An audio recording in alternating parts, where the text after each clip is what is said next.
Today we start the next chapter of the course, which is chapter 5, topology. Now, this is a great opportunity for me to remind you that there is a course learning objective that I devised at the beginning and I mentioned, and we've had other examples of this throughout the course, but this part in particular is quite significant. And that is that sometimes learning the more abstract version of a theory or let's say a body of content can be beneficial, even if you don't understand the detailed particular cases of that. And there's more than one reason why this might be beneficial from an educational point of view. One of those is that when you do learn the particulars of the thing you first learned the abstraction of, when you do go to the particular case, you will know what to pay attention because not everything is equally important. So in this case, topology is a generalization of geometry and in a way linear algebra and in a way metric spaces, the study of metric spaces, which is a part of real analysis or analysis in general. And so this is an important subject because I know most of you have probably not taken real analysis yet. And some of you might be interested in taking 337 next term or next year. And so this is a good opportunity for you to learn something that is more abstract than that, something that generalizes the ideas that you will maybe one day learn. And you'll know that not everything is equally important. And a very concrete example of this is the very first thing that I will define to you, and that is the fact that the real numbers have a lot of structure, right? If you've taken linear algebra, you know they form a vector space. If you've taken, for every course you can find the real numbers are an example of some particular structure. In this course, we have studied the real numbers as an algebraic structure, right? They form a field but they're also has an order structure. They form an order field, they form a linear order that is dense and contains a countable dense set, all these interesting properties, some of which we only mentioned in the last few chapters. But right now I want to focus on the idea that the real numbers form a metric space. I will define this, give a few examples, and then I will try to convince you that that idea is actually not that important. When you take real analysis, the main focus in this context, at least for the real numbers, will be the real numbers as a metric space. You will study the metric, you will prove a bunch of things about it, the triangle inequality, the Schwarz inequality. You will prove things that eventually will have to do with sequences and stuff that you can only define when you have a metric in the first place. But everything that I will talk to you about now in this chapter doesn't really require a metric at all. And that is the important part of it. The metric doesn't really matter. Now, metric means you can measure the distance between 2 points, right? That's what a metric does. So let me just quickly tell you what I am talking about. So definition, X is a metric space. Let's say X comma D is a metric space. This is one of those definitions that I write and then we never use again because we only look at one example of this. And right now I want to make a point that this definition isn't really that important, even though it will seem like a very big deal when you take real analysis because everything depends on the metric, right? The metric space, if D is a function from X cross X and will output a real number. Now sometimes we add a plus here, union 0. This isn't really that important. But of course, what this function is doing is it's measuring the distance between 2 points. Okay, so intuitively, what would you require such a thing to do? Well, is such that what should a metric satisfy? So the first thing is that the distance from any point to itself should be 0 because we want to distinguish points that are different, right? So the distance from a point to itself is 0. If you don't travel anything, well, you didn't move at all, right? That seems intuitive. I don't know if there's a name for this. And we don't need a standard point. Someone asked in the chat if we need a standard point. I mean, sorry, maybe this is what you meant. This is an arbitrary point, but there's no fixed point in the space right now. I don't care about the algebra, right? I don't care if there's a point called 0 or 1, but you're right, I should have quantified this. So thank you. For every point in the space, the distance from that point to itself is 0.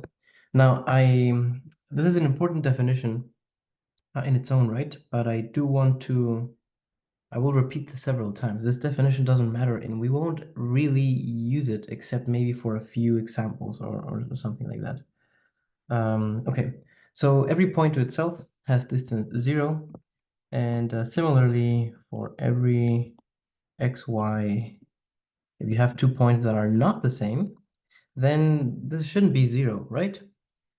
So we will say that the distance between them is not just different from 0, but positive, because, I mean, having a negative distance doesn't make any sense right now, right?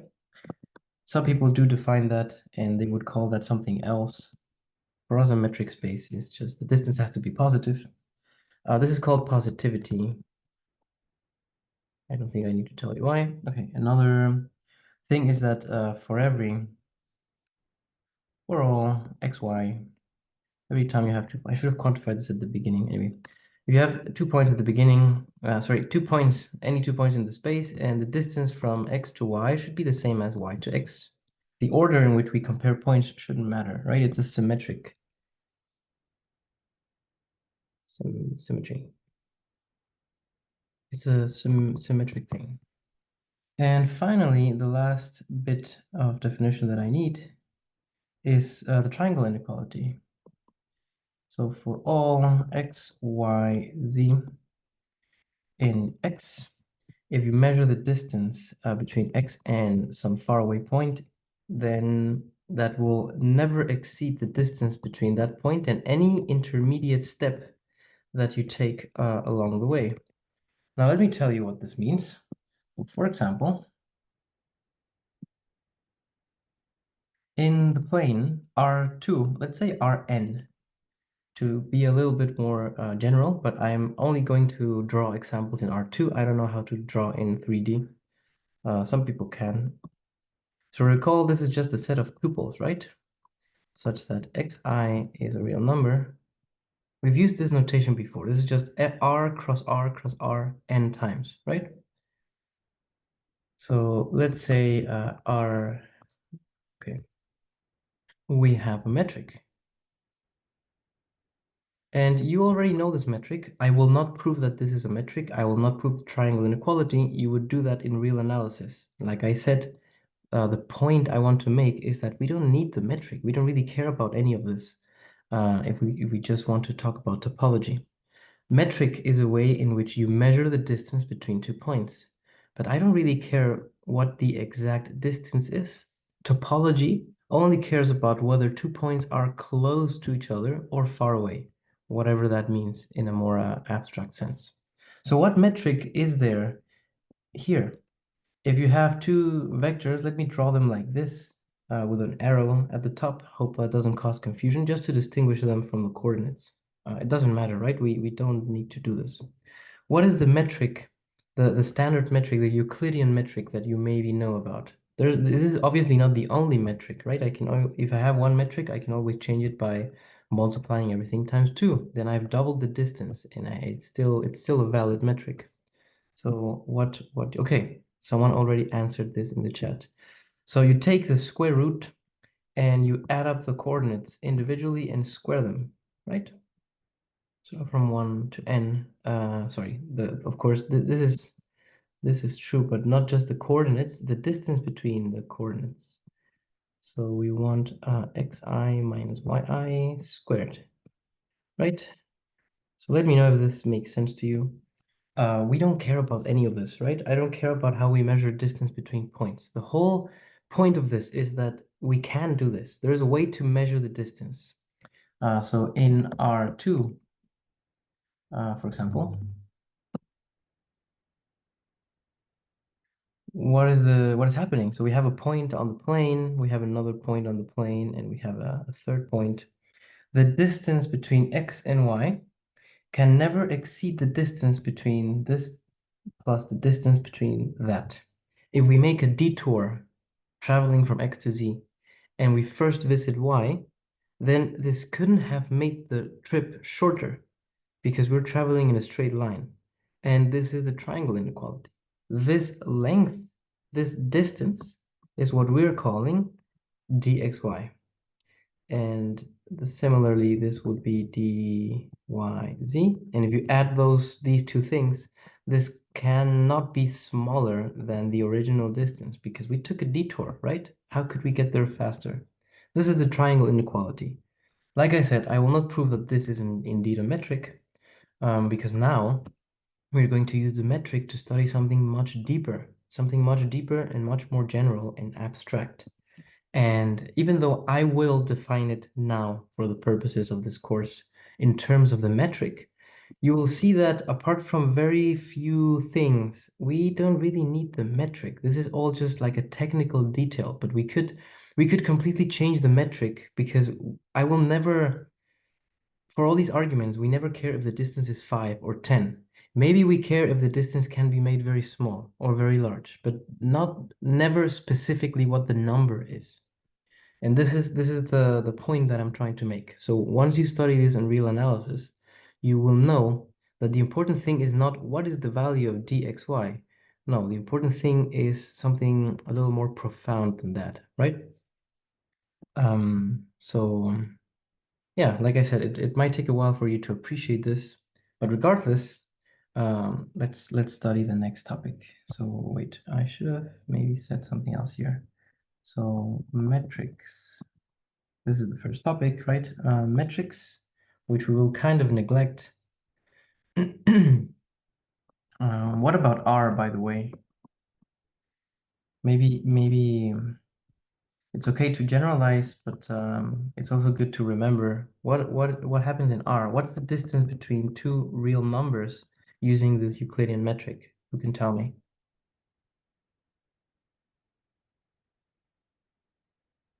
Because in real numbers, we just have one coordinate, right? These aren't really vectors anymore. By the way, your entire problem set is just about R. So you don't have to worry about vectors. You don't have to worry about any weird inequality that we haven't covered. All you have to do is answer about R. But I feel like doing examples in Rn is useful, often just because of the sketch, but also because I want to emphasize this point that there's nothing too special about the space anymore. If they are vectors or points or individual numbers, it doesn't matter. Okay, so thank you. Someone answered in the chat. This would be the square root of the difference between the coordinates, which is x minus y, squared, but they cancel out. So this is just the absolute value, right? The distance between two real numbers is just, well, subtract one from the other and make sure that what you get is non-negative. Okay. So here is the first thing, topology.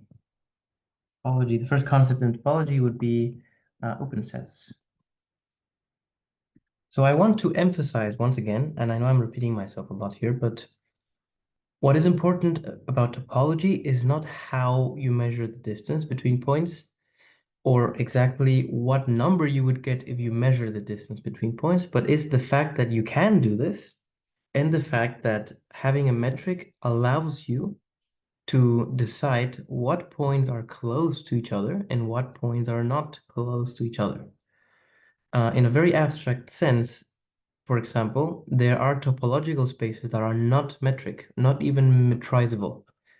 This will not obviously make sense because I haven't defined any of these words, but this is just for me to tell you that what we're doing now is way more general, right? So what is an open set? And I'm going to start by drawing an example for you to gain intuition first and then the definition. So let's do an intuitive example to highlight what I'm trying to tell you. Example. Open sets and closed sets are the topic that we're exploring right now. So imagine that we are in R2. Why did I pick R2? Because it's easier to draw, right? It's a plane. So this is R2. And let's say that we have some set X or A, if you will, is a subset of the plane, so there's a bunch of points in it, right? And this is the set. It has a shape. There's a certain geometry to it. I can draw it because it's set, right? So I will say that I will try to distinguish three possible scenarios. If I take this point X right here, that point is not an element of A, but not only is it not an element of A, it seems like it is separate from A. It is separated in the sense that it's not even close, it's not glued to A, right? It's in the exterior of A. Now let me draw another point, Y, that is right there. Now, right now, because my sketch is so primitive, you can't tell if Y is an element of A or if it isn't an element of A. And that's not important right now. The point is that Y seems to be like on the boundary of A, right? But there is a third type of point, and that will be the case of Z right here. That point is definitely inside of A, not just an element of A, because maybe the border is, or point on the boundary could be in elements of A, but that point is like actually inside, like in the interior, if that makes sense. How do we formalize this idea? The way we are going to formalize this is with the concept of neighborhood. So picture that around the set X, you want to decide if it is really separate from A. One thing we could do is what I'm about to do right now. I'm going to zoom in, and if I zoom in enough, you can only see the point X, but you can no longer see any points of A. So if that is possible, then X is somehow separate, right, in the exterior of A. So one way to formalize this is zooming in is the same as drawing a small circle around it, like an hourglass. And if that hourglass doesn't touch A, then I can conclude that this point is definitely outside of A. On the other hand, no matter how much I zoom into Y, I will always see points that are inside and points that are outside of A. So any circle around Y intersects both A and whatever is not A. And I think you can see what I'm going with this. The point Z behaves the same way, right? No matter how much I zoom in, if I zoom in, I will eventually, I cannot do this in Google, sorry, what is this? OneNote. But if I were to zoom in indefinitely, eventually all I could see is A. So there's a small enough circle surrounding Z that is fully contained in A. This is the three types of points that I will distinguish. And if I can do this for every point of A, every point of A is actually inside of A, nothing escapes A, then I will say that A is an open set. Okay, let me readjust the view. Hopefully this works. Okay, so I need the concept of a circle, and I will do this in a little more generality than necessary. So the open ball, this is the concept of an open ball around X, which is some point of the space. Let's say Rn, right? We're never going to talk about a different space. So around Rn of radius, circle, right? So of radius R, and R will be a positive real number. Anything I want, is the following set.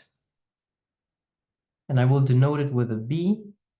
Actually, I don't know what I will denote it by. Let's agree that we put the center of the ball first and then the radius, right? And what should this consist of? This should be all the points of the space that are inside the ball within a distance x, y, well, x, y should be strictly less than r. Everything that's inside the radius, this is what the ball constitutes, right? So if this is x and this is r, then the ball is everything inside that circle. I'm sorry, that is horrible. I'm sure there's a better way for me to do that. Okay, wait, let's do this the other way around. Everything inside this ball, excluding the boundary, because the boundary has distance exactly r, and I only care about distance less than r. So this is x, this is r, and this is a point y that's inside this ball, right? This point is outside because the distance is bigger. This point is also outside because its distance is exactly r, right? So I want the distance to be less. Any questions so far? This is a definition that you've probably seen before. Very geometric, very easy. But let me tell you this. So a set A of reals is open if for every point in A, you can zoom in enough so that eventually you only see A. It's actually inside A, not the boundary, right? Nothing in the boundary is in A. A is just fully contained in itself, right? So there is some radius small enough such that if you take the ball around x of radius r, this is fully contained within A, right? I could similarly define a boundary point and an exterior point, but I won't do that because I mean I don't want to drown you in definitions, and we don't really need to talk about everything all the time, right? Okay, so this is the concept of an open set. There is also the concept of a closed set. Now, the word closed in English means more than one thing, and you shouldn't be thinking of a door or a window. When you hear the word closed in topology, you should be thinking about the idea of closeness, right? Close as in one point is close to the other. So let's define this since we already have everything we need to define this. A set, actually, let me define this some slightly different way. So let A be a set, a subset of Rn, right? And a point okay, x, sorry, let A be a set and x some point in the space, right? We say x is close or a point of closure. Names don't matter too much. Of A, if what? Now I want you to tell me, according to the intuition I hopefully drew up here, if A is a set, then the set X that I drew here in the example is not close to A. It is separated because I can zoom in and eventually A is gone and I can only see the point X, right? So this point is not really close to A. In this example, Z would obviously be close to A because it is already in A. It's not just touching A, it is a part of A. What about the point Y? The point Y is somehow close to A, even if it isn't an element of it, right? So how do I formalize this idea? And in the meantime, I will give you an example, and I expect you to tell me what the definition should be. So an example of a point of closure. Drawing examples is okay, but when it comes to being a little bit more formal, I think I should actually write down something, right? So let I will see the chat in a second. Let A be the set 0, comma 1, the interval subset of R, right? Notice that 0 and 1 are not elements of A because, well, that's the definition of an interval, right? It has to be strictly between 0 and 1. So 0 and 1 are not in A. But doesn't it feel, if I draw this out, this is 0 and this is 1, doesn't it feel like 0 is glued to A? There's no way to separate 0 from A. There's nothing between 0 and A other than A itself, right? 0 is as close to A as you could get without being an element of A. So let me see the chat. Every open ball centered around the point touches A. Yes, thank you. That is exactly what I had in mind. What I had in mind. If for all R, every radius, if you take the ball XR and you take the intersection with A, this has at least one point in it, right? The collection of all points of closure of A is denoted. This is pretty standard notation, by the way. You take A and you put an over line, an over bar above A, right? Okay, so here's an example of A. What are the points? The points of closure of A. What do you think? I want you to give me at least 3 different examples, 3 different points.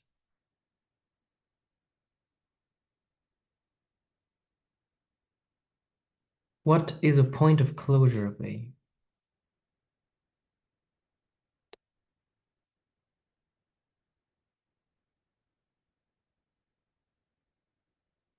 It's those points such that no matter how much I zoom in, A is always there, right? I cannot separate it from A.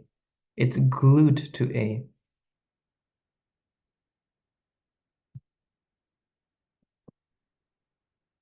Every point of A is a point of closure, right? Why? Because every ball around the point contains itself, and it's itself already a member of A. So obviously every element of A is a point of closure, right? That is, A is always contained in its closure. This is called the closure.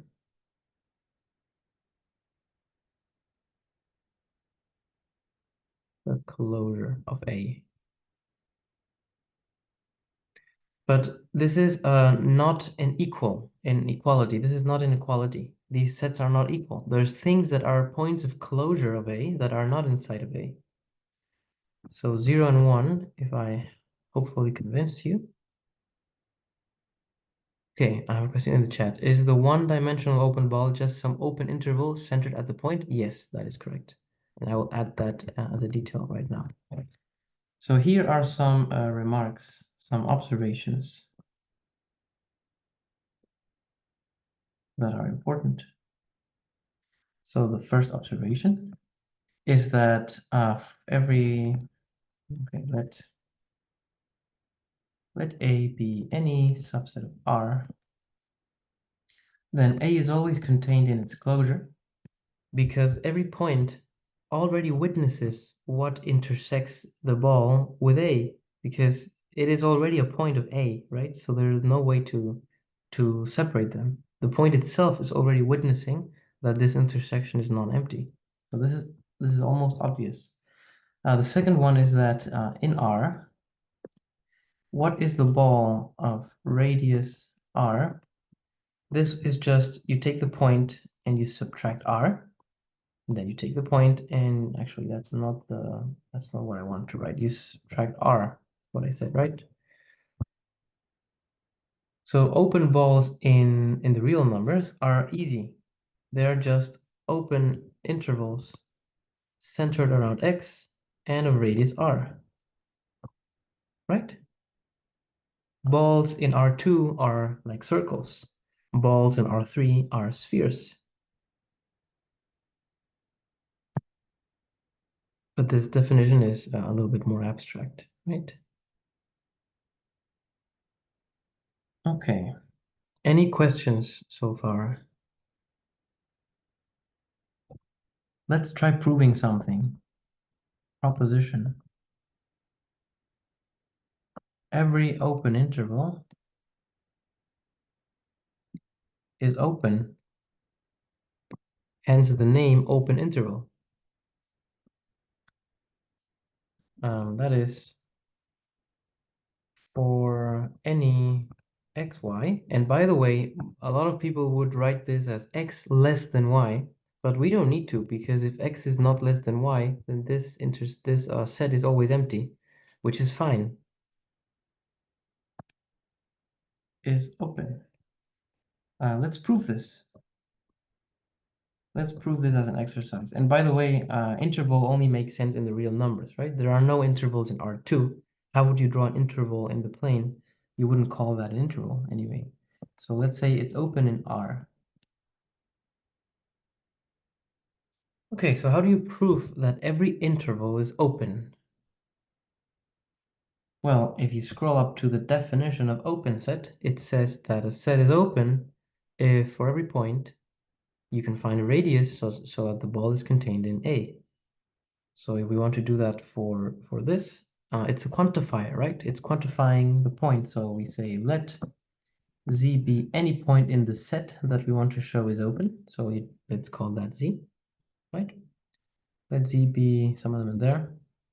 What do we want to show? We want to show that there's a way for me to zoom into Z so that it's fully contained in the interval, right? Let's make a sketch and see if that helps a little bit. So this is Y and this is X.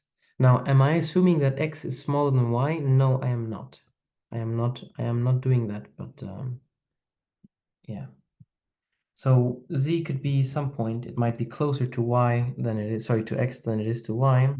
And let's see the chat.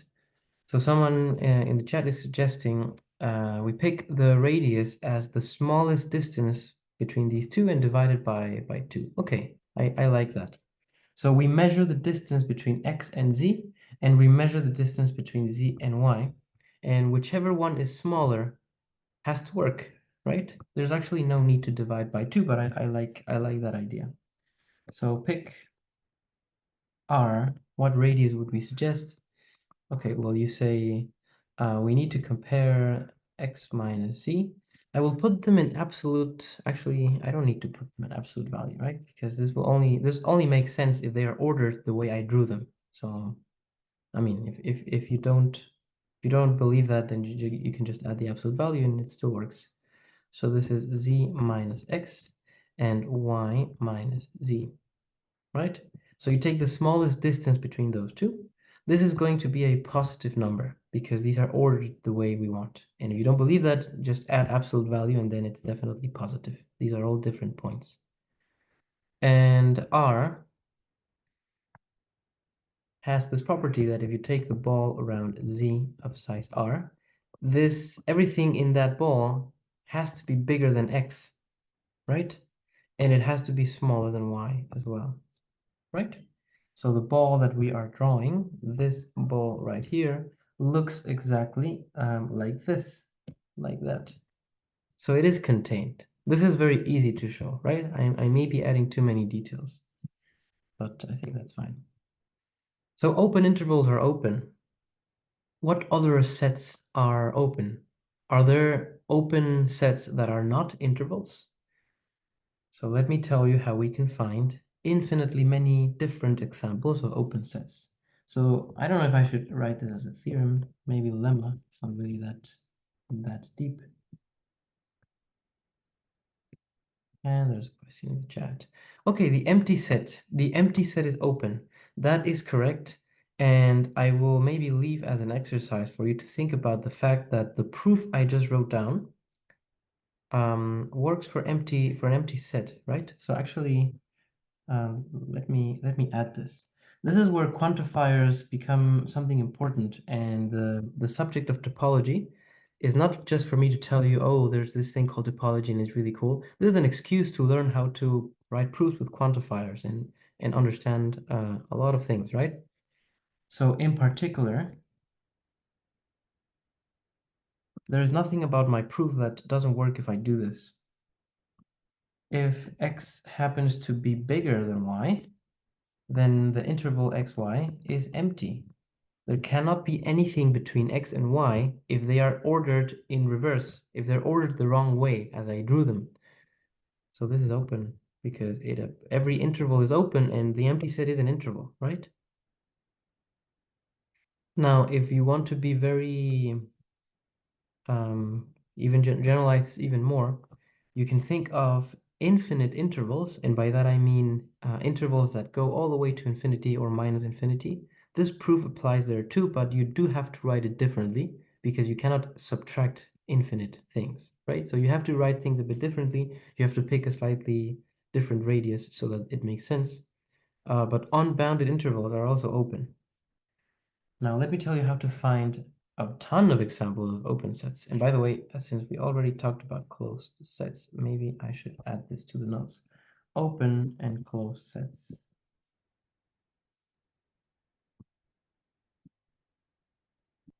So if you have open sets, how do you build more? The union. What? The union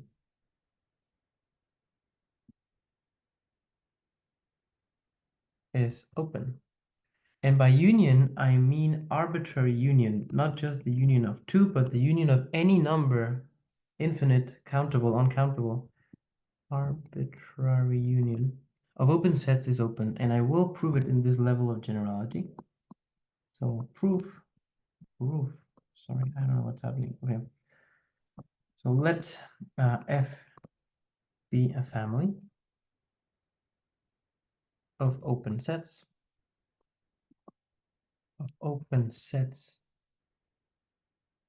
In Rn. Let's do this for Rn, right? And what do we want to show? This is not part of the proof, right? This is a comment. We want to show that if we take the union, this is open. The union is always open. So let's just follow the definition. You take a point inside the set that you want to show is open, and then you have to do something and produce a radius. So what do we know if X is in the union?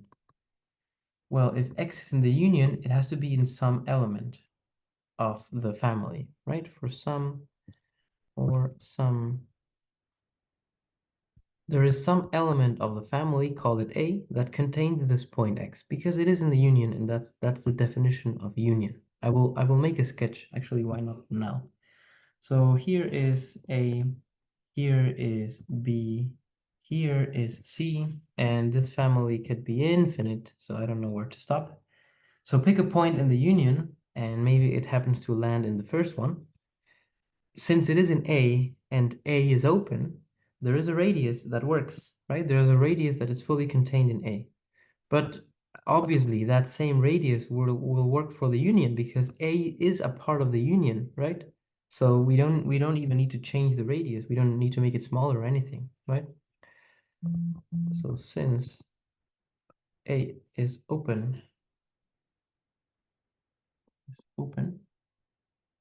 there is some positive radius such that the ball is contained in A.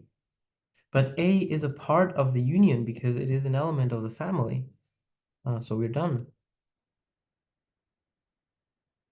Right? We found a radius such that the ball is contained in the set that we're trying to show is open, which is the union of F. Right?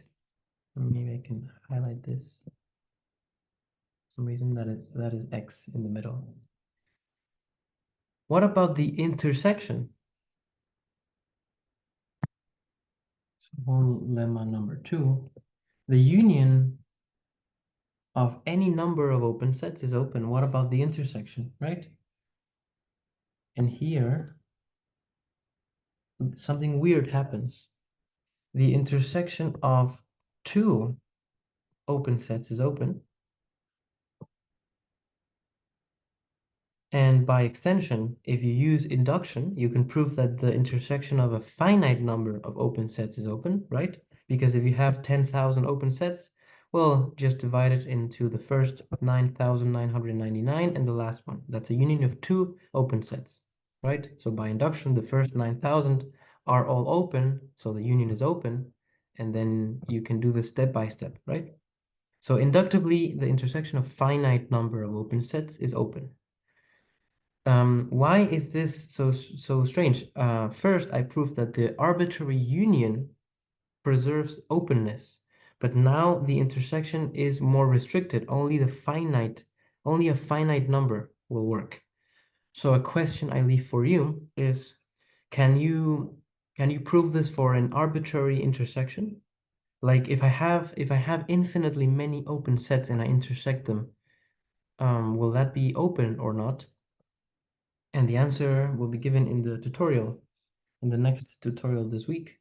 in case you're interested. So the intersection of two open sets is open. Let's prove this because this one actually requires a little bit more work. Proof. How do you prove this?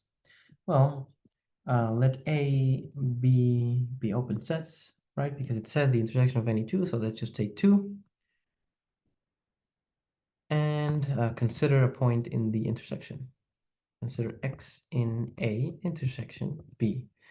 Now, I'm not saying that they intersect each other. Maybe they are disjoint. If they're disjoint, I know that the empty set is open, so I don't care, right? I'm not losing any generality by assuming that X is a point there. If there's no point there, the proof works just vacuously, right? Because you cannot find a counterexample in the intersection. Let me maybe draw this up. So you have an open set A, and you have an open set B. And just to make it easier to draw, let's assume that they intersect and there's something in there. What do we do now? Because now this is a bit more intricate, right? Not any radius will work. There might be a radius that works for A. This is okay. This is not easy to draw at all. There might be a radius that works for A. For example, if I draw this, let's use a different color. That radius is a witness that the point is fully contained in A. But that radius doesn't work for B, so it will not work for the intersection. So what do we do here? Here we actually need to pick the radius in a smarter way. How do we find a small enough radius that works? So since A and B are open, there are radius A and radius B. We have two possibly different radii, such that the ball around X with the first radius is contained in A, and the ball around X with the second radius is contained in B. But neither radius might work for the intersection. So what do we do? Someone in the chat probably has the right idea. Okay, so just pick the smallest one, right? So let R be the smallest one. And again, we could divide by 2 just to be sure, but I like to keep the argument as simple as possible, because if you write it by dividing by 2, this might be correct.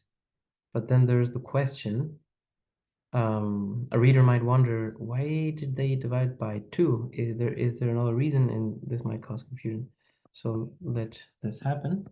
And then the ball of radius X, sorry, the ball around X of radius A is contained, sorry, what am I doing? A, this one, the new radius is contained in A. It is contained in A because R is at most as big as A. So this ball is smaller than the ball of radius RA. So it is contained in A because the bigger ball was still contained in A. But it is also contained in B for the same reason. So it is contained in the intersection. It's contained in both. So we are done, right? We're done. What we basically did here is, so this would be the radius, this would be the radius RA, but there's a different ball that is contained in B, which is RB. And notice that indeed the smaller one of the balls is contained always in the intersection. It's always contained in both, right? So this works perfectly fine. Now, like I said, why won't this work for more than 2? I mean, it will work for a finite number, but not for infinitely many. So think about this for a while.